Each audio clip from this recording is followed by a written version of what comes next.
Hello dear students, welcome back to your YouTube e-learning platform EduFlame. I, Darshan Poddar, welcome you all from all the core of my heart, and in this video we are going to discuss the remaining portion. Means what are we going to discuss? As I have said in my previous video, we will be discussing area of polygon in this particular video. I hope you all will be quite excited to learn and to gain something from this video. So without delaying any minute extra, let us move forward to our video, and in this video area of polygon will be discussed. Now first of all आप मुझे बताइए कि polygon क्या होता है।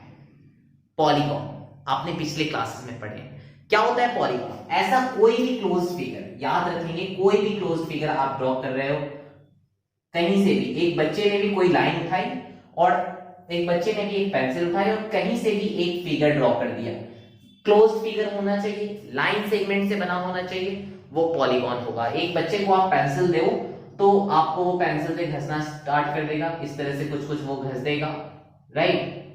आप देख सकते हो इस फिगर में, ये फिगर क्लोज है, कहीं से भी ओपन नहीं है, फिगर क्लोज है। और क्या दिख रहा है आपको? और दिख रहा है कि सभी जगह लाइन सेगमेंट से, कहीं इस तरह का कोई कर्व नहीं बना, इस तरह का कोई कर्व नहीं बना। अगर कर्व बनता है तब वो फिगर पॉलीगॉन नहीं हो सकता। जैसे देखो, अगर इस तरह का कोई आइसक्रीम कोन टाइप का फिगर देगा तो क्या ये पॉलीगॉन है? नो। व्हाई? बिकॉज यहां पर लाइन सेगमेंट्स की जगह आपको कर्व आ गया। किसी भी फिगर में अगर कोई कर्व बनता है तो वो फिगर आपको पॉलीगॉन नहीं है, लेकिन अगर आपको वो फिगर लाइन सेगमेंट से बन रहा है तो वो डेफिनेटली एक पॉलीगॉन है। ओके, आई होप कि पॉलीगॉन क्या होता है ये अब आप समझ चुके होंगे। अब देखिए, पॉलीगॉन्स में भी दो तरह के पॉलीगॉन्स हैं। कितने तरह के?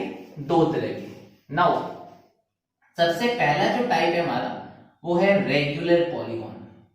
क्या है ये? Regular polygon. और दूसरा जो है वो है इरेगुलर पॉलीगॉन। इरेगुलर पॉलीगॉन आप चाहें तो नोट डाउन कर सकते हैं। ओके, बहुत सिंपल है। देखो, पॉलीगॉन क्या सीखे अभी हम लोग? पॉलीगॉन में क्लोज फिगर और लाइन सेगमेंट से घिरा होना चाहिए, और अगर सारे लाइन सेगमेंट्स की मेजरमेंट इक्वल है तो वो कैसा पॉलीगॉन हो गया? वो हो गया रेगुलर पॉलीगॉन। अगर सारे लाइन सेगमेंट्स की मेजरमेंट डिफरेंट है या किसी भी एक लाइन सेगमेंट की मेजरमेंट डिफरेंट हो जाती है, जैसे सपोज आपने एक ट्रायंगल ड्रॉ किया है, उसमें तीन साइड्स होते हैं, एक 12 है, दूसरा भी 12 है, तीसरा 10 हो गया, इरेगुलर। एक 12 है, दूसरा भी 12, तीसरा भी 12, मतलब क्या हो गया? रेगुलर। तीनों साइड्स इक्वल हुए, रेगुलर। और तीनों में से कोई एक भी साइड इक्वल नहीं है तो पॉलीगॉन हमारा इरेगुलर हो जाएगा।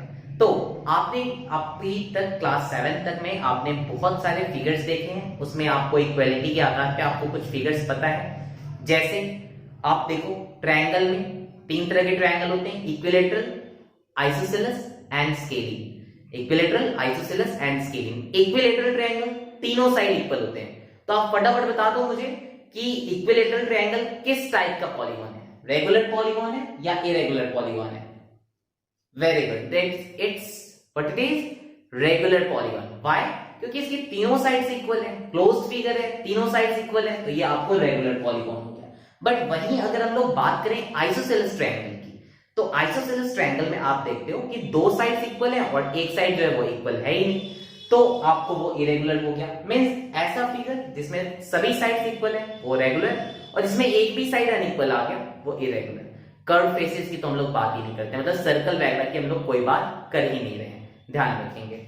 चलिए, अब हमको पॉलीगॉन्स की एरिया कैलकुलेट करनी है। इसमें रेगुलर पॉलीगॉन भी आएगा, इरेगुलर पॉलीगॉन भी आएगा, और मोस्टली जो इस चैप्टर में हम लोग डिस्कस करेंगे, जाहिर सी बात है कि हमने रेक्टेंगल और स्क्वायर पे बहुत प्रॉब्लम्स बनाए हैं 7th क्लास तक, तो इस बार हम लोग मोस्टली हमारा कोर डिस्कशन का टॉपिक है ट्रैपेजियम। तो जस्ट सपोज कि आपको इस तरह से एक ट्रैपेजियम दे दिया गया है, ठीक है, आप देख रहे हैं ये दोनों पैरेलल साइड्स बन रहे हैं और ये नॉन पैरेलल साइड्स बन रहे हैं। इस तरह से आपको एक ट्रैपेजियम दे दिया गया है और आपको इसका एरिया कैलकुलेट करने को बोले, तो देखो जरा नाम दे देते हैं, ABCD। ओके, और आपको क्या किया ना, आपको ट्रायंगल ये ट्रैपेजियम का डायगोनल दे दिया है। डायगोनल की मेजरमेंट आपको गिवन है, ध्यान दो, डायगोनल का मेजरमेंट जो है वो आपको गिवन है। और क्या दिया है देखो तो जरा, डायगोनल के बटने के बाद आप डायगोनल जब डिवाइड करता है ट्रापेजियन को तो दो ट्रायंगल्स बनते हैं, एक इधर ट्रायंगल बन रहा है ए बी डी और एक इधर ट्रायंगल बन रहा है बी सी डी, राइट, दो ट्रायंगल्स में डिवाइड हो गया।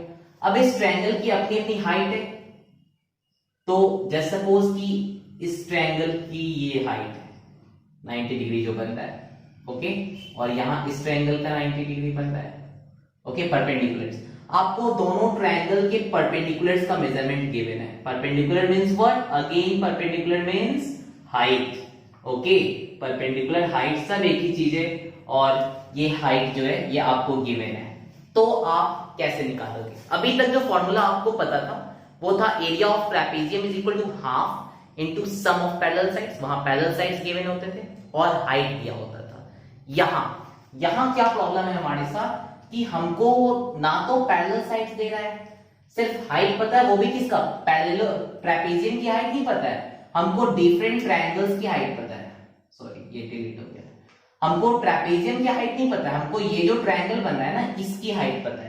तो अब आप सोचोगे कि now how will we calculate area, so why am I here, just keep going on with the video and you will learn it. Okay, so यहां देखो ये जो ट्रायंगल हमारा बन रहा है, area of triangle BCD, BCD, इस triangle में जो बेस होगा यही डायगोनल होगा। क्या होता है formula, half into base into height, so half into diagonal BD, okay, base हमारा BD है, इस ट्रायंगल का बेस क्या है, BD है, और इसी बेस के कॉरेस्पॉन्डिंग हमको हाइट दिया है ट्रायंगल का, तो ये हाइट जो है C, let it be E and let it be F, so CE, okay. अच्छा एक चीज और थोड़ा ध्यान दो, ये CD असल में है क्या, तो ये हमारा पहला हाइट है, और ये AF क्या है, तो ये हमारा दूसरा हाइट है, ठीक है। अब चलो दूसरे वाले ट्रायंगल का एरिया कैलकुलेट कर लेते हैं, ये है ABD, area of triangle ABD, formula वही same, half into base into height. Now half into base, base कितना था BD, बेस है अगेन BD, और हाइट कितना है AF। आई होप कि यहां तक आपको कोई प्रॉब्लम नहीं होगा। क्या किया हमने अभी तक, इस ट्रायंगल का एरिया कैलकुलेट किया और इस ट्रायंगल का एरिया कैलकुलेट किया, बेस दोनों में हमको BD ही मिला, इस दोनों के ट्रायंगल का बेस क्या मिला, BD मिला। आफ्टर ऑल ट्रायंगल बना तो इसी डायगोनल से है, और यही डायगोनल बेस के तौर पे भी एक्ट कर रहा है, तो दोनों में हमको बेस सेम मिला, सिर्फ हाइट जो है इसका H1 है और इसका H2 है। ट्रेपेजियम का एरिया कैलकुलेट करते हैं, तो area of given polygon, given polygon, right, क्या करेंगे, दोनों के एरियाज को ऐड करते हैं, area of triangle BCD plus area of triangle ABD, दोनों के एरियाज को ऐड करते हैं। तो ऐड जब आप करोगे तो देखो जरा, half into BD into CE plus half into BD into AF, right, ये दोनों आपको फॉर्मूलाज यहां डिराइव कर रहे हैं। सो आप क्या देख रहे हो, BD दोनों बार कॉमन आ रहा है, BD और हाफ दोनों बार कॉमन आ रहा है, तो हाफ को हमने दोनों साइड से कॉमन निकाल लिया, फिर BD कॉमन आया तो BD को भी कॉमन निकाल लिया, और क्या बचा CE और AF, तो इस साइड बच गया CE प्लस AF।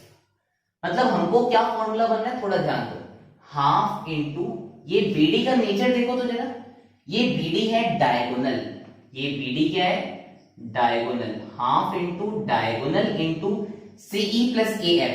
CE क्या था, हाइट 1 था, और AF क्या था, हाइट 2 था। तो अगर हमको इसको सिंपली लिखना है तो H1 प्लस H2 भी तो लिख सकते हैं। मतलब आप क्या देख रहे हो कि जब आपको इस तरह से पॉलीगॉन्स दिया हो, डायगोनल गिवन है और आपको हाइट्स दिया गया है, एक वर्टेक्स से डायगोनल तक की हाइट, दूसरे वर्टेक्स से डायगोनल तक की हाइट, अगर आपको ये गिवन है तो आपको क्या काम करना है, आपको हाफ लेना है, डायगोनल जो दिया है वो ले लेना है, और दोनों हाइट्स का सम कर लेना है, और इसको आपको मल्टीप्लाई के फॉर्म में, जैसे ये फॉर्मूला रिटन है, half into diagonal into H1 plus H2, बस इस पे अगर आपने बैठा दिया क्वेश्चन डन, आप फटाफट अगले क्वेश्चंस की तरफ बढ़ सकते हो। यही काम करना है, इससे ज्यादा कुछ नहीं। ओके, तो area of polygon I think आपको यहां तक समझ में आ चुका होगा। पॉलीगॉन्स के एरिया, अगर आपको डायगोनल्स गिवन है, हाइट दिया हुआ है, अपोजिट वर्टेक्स से उस डायगोनल तक का हाइट दिया है, दोनों, ठीक है। ऐसी बात है, दो वर्टेक्स तो हमारे डायगोनल में ही कवर हो गया, जो बच रहे दो वर्टेक्स है वहां से डायगोनल की हाइट दी गई है, तो आप ये फॉर्मूला यूज करके फटाफट एरिया कैलकुलेट करेंगे। ओके, आई होप ये क्लियर होगा। अगले वीडियो में इससे रिलेटेड हम लोग कुछ प्रॉब्लम्स देखेंगे। 18B एक्सरसाइज हमारा टॉपिक ऑफ डिस्कशन होगा अगले वीडियो का। Till then, good bye, this is Darshan Poddar signing off. Keep learning, keep boosting yourself with knowledge, and yes, do share the video with your friends, like the video, subscribe to our channel, press the bell icon for the regular updates, and keep sharing your love with us. Thanks everyone.